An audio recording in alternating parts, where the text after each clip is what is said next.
Hello there, fellow summoners. Mad Dog HT here, going back into Variant 7. This is Chapter 2.2 with SpiderGwen as the boss. And I'm going up another lane, and it's kind of weird that most of the lanes that Kabam did, they had different nodes, but these two far left lanes, they have the same set of three nodes. It's got ArcOverload, StOverflow, and Overclocked. So you do have a big advantage for having a lot of tech champs on the team because you get the extra debuff duration and then you don't have the reduced attack. So yeah, so long as you bring a bunch of techs and those tech champions can out damage the ArcOverload, block it, then you're good to go. So Warlock, again, he is an awesome option for this path because any regen that happens, you can block it, and with the infection up, it will block the healing, and also you'll get some power drain, and if your Warlock is awakened, you will get some degen damage. So, you know, first out the gate, he starts ArcOverload out, don't have infection up, but then pretty much from here on out, should be good to go. And then with that stacked overflow, those armor breaks are going to last longer than normal. You can see like those armor breaks right now, like they probably would have fallen off, but they're still going. And yeah, Warlock does really well here. Colossus isn't really a difficult fight. I think the only thing that you just got to remember is when you get into Assassin's Reigns, if you run the Assassin's Mastery, I have it like running, I think it's 3 out of 5. You'll notice that his power gain at the end is significantly more. You see like he's getting some pretty decent power gain on those hits. That's because if ability accuracy is ever reduced, he gains extra power. So yeah, just keep that in mind. Colossus will go down fine. And then you have Gambit. Gambit, it really isn't a tough defender either. You know, I typically try to push him to his L2 just because you can easily get out of range. L1 isn't difficult to evade either. But yeah, that's just kind of my preference, is to push him to L2. And so while he has his flak jacket on, he'll be immune to that bleed damage, but once you knock that off, you'll get those bleeds in. I'm just doing a bunch of parry heavies. We're going to bait out a special and then hit him with a big L2. Yeah, we're not going to bait out the special because he's not throwing it, but we do get those power drains when that ArcOverload is up with the infection active. And yeah, you can see this guy goes down really, really fast. Warlock is a monster. And then I'm going to go up against this Yellowjacket. And I think I get clipped somewhere on this one where I lose a huge, huge chunk of my health. But I do finish it out. But yeah, it's just bad play on me. As far as like Yellowjacket and his L1, so long as you don't do a full 5-hit combo, if you do like a 3 or 4 hit and then you just dash back twice, you can easily get out of range and cleanly dex his L1. If you try to do a full combo on him and you're really, really close to him after that 5th hit,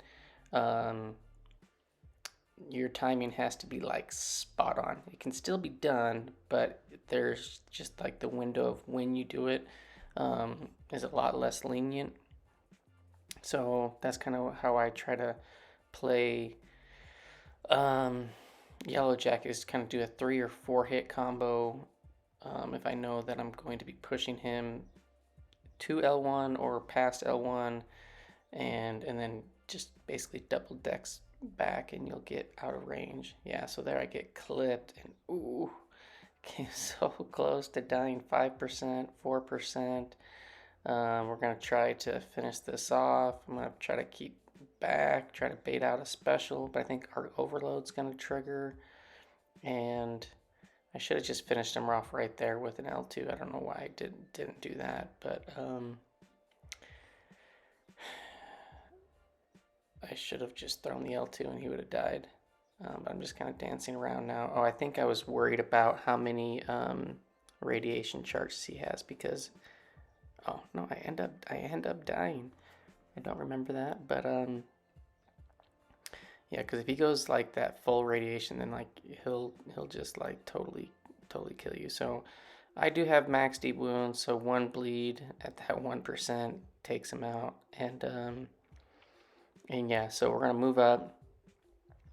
And I think I'm going to take this with Star-Lord. Star-Lord's great because his damage output is just incredible. Keep your combo. ArcOverload doesn't matter. I pretty much ranked up Star-Lord when the Magnetos were coming out as some map 7 mini bosses, and I thought that he'd be a solid option to bring. I think I've only brought him like once or twice, and I have used him, and he is a great option to use. But like his utility kit, it's a little bit lacking, particularly for a lot of the lanes in map 7, where you need some type of niche, bleed, poison immunity, putting out, poison or incinerate debuffs or whatever. At least those are the lanes that I'm usually on, is like pleasure to burn, acid wash, stuff like that. So Star-Lord just doesn't really work as that. So he's pretty much, I only bring him in as like my third champ, specifically for mini and mini boss action and apocalypse boss action. But if I'm going to be taking on Apocalypse, I'm going to typically bring in my guillotines. But yeah, so there you go. Star-Lord does the work, out damages that Red Hulk. And then we're coming back through this lane, which we've done before. And I'm going to use Guardian this time from the get-go. Originally, if you didn't see the video, I tried Night Thrasher. He was unduped, just rank 1, 6-star, and he just didn't have the damage output. This does have the stacked overflows, or the overclocked, where you get normal attack while as a tech defender. But if you bring in the skills, they get 50% reduced attack, and that just really did him in for being able to be a good option for this fight. But yeah, Guardian, once he has his armor up active and he's high sig, he takes significantly less aura damage. And so we're just going to try to build this guy up, get to an L3, build up a bunch of his charges, get back to an L2, and then just nuke him down. I've kind of looked at who else could be used for this fight. And without having to like dance around the aura, because the aura can be pretty significant. As far as like tech champs, I'm not really sure who else I would probably use here. I think, if you brought in Darkhawk with the Night Thrasher synergy, where you can like start out in null mode, I think that would help and be okay.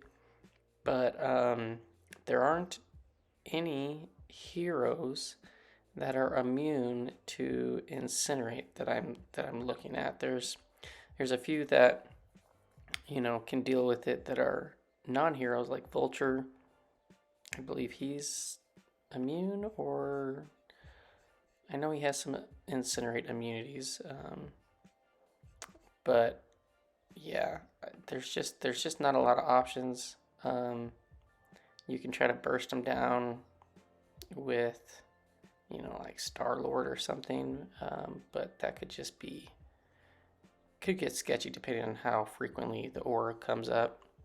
So yeah, I'd be interested. Let me know who you guys use. If you guys use somebody other than Guardian or um, Night Thrasher. If my Night Thrasher was awakened, I think that would be a bit different as far as being able to take this guy down. I also do think Blade, if you had the Danger Sense synergy stuff going for him, which you really couldn't do with Ghost Rider. See, Mephisto is dimensional, so you don't need the synergy, but you could put on Starkey to get the enhanced potency. But yeah, Guardian works. But if you use somebody else, let me know in the comments. I'd be interested to know who you used and if you're able to solo him. And then we have Abomination. So I did kill off my Warlock from crappy play against that Yellowjacket. So we're just gonna pop a revive and a health potion, and to take out this Warlock or the Abomination, because I was planning on using Warlock for this and just failed. I think I end up getting hit here. Yeah, right there. So I'm at 7%. I think maybe I die on this and I throw on another revive. Not the biggest deal. I basically sell my revives. I have a ton of revives in my overflow that I never ever use, so not the biggest deal here. But had I played better against that Yellowjacket, this wouldn't have been even a concern. And then had I got smacked in the face, would have been fine. I'm trying to think if maybe I get this guy infected and I throw an L3 and get some heal and am able to redeem myself. I can't remember at the moment. I did this on like the first day that it was released, and we're a couple weeks later finally getting around to uploading some of this footage. So yeah, we go from 4%, get a 9% heal from that L3, drain all his power. Yeah, maybe I do. I'm just trying to think. Maybe I do take this out, but you know, Abomination isn't a difficult defender. I always try to stick to his L1s because they're just easy to get out of range. With his L2, there's just, you know, the two parts to it, and one part versus two, I'm always going to try to take the one. And yeah, we're letting the infection do the work, basically doing a lot of power control here. Okay, here I think I get back up to 2 infections. I think I do close this out. I hope I do. I hope I don't mess up again. But we get another heal. You know, Warlock's heal from his L3 isn't like anything crazy. We're gonna go from 9% to 18%. It's around 4.5%, 5% per infection. And yeah, but it does help in cases like this where you're just barely hanging on and you need just that little extra oomph to get over. There we go, and we do finish him off. So Warlock takes out the Abomination. Nothing really too difficult there. And now for this fight, my plan was to use Iron Man, I believe. I think I go in with Iron Man. Yeah. And my plan was, you know, to just hit her while she was under the stun and get all the way up to L3, put a plasma on, and then just refresh. So you can see there, like, even just one hit outside the stun on that heavy, she was evading, and it's just going to get worse and worse and worse from there. Now, Iron Man Infinity War, his block proficiency is awesome.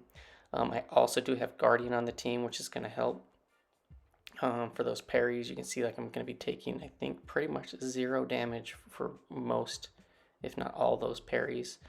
And the only thing that I do need to keep out for is that bubble shield. Bubble shield on that 10th hit, so I'm at 9 hits. So I'm going to block this one, and the next hit that she throws, I'm going to have to evade it because it's going to be fully unblockable. There we go. Knock that off, and then I can block from here on out all the way back up to 20 charges. He also does Iron Man Infinity War. He has those repulsor attacks where they're not available. And I can't remember exactly which ones. I think it's like the first medium and then one of the lights or something in his combo. But it's not like all of them. So just got to be aware of that. So now we have this plasma on. And it's doing 400 a tick, which is not too shabby. And my whole game plan here is to just parry, refresh while under the stun, only hit while under the stun. She won't be able to evade, and she's not really gaining any power because that, while the, I don't even know what the mechanic is. I'd probably have to look into Iron Man Infinity War more, but basically while that plasma's up, she gets like no power. And I think you actually drain some, kind of, with the plasma. I'll have to look into that mechanic. But yeah, and then I just need to keep an eye out for every 10th hit. So at 10, 20, 30, and so on the bubble shield, just make sure that I keep an eye out for that so that I don't try to parry a fully unblockable hit. So now I got 2 plasmas up, and yeah, we're just going to keep trying to stack these up.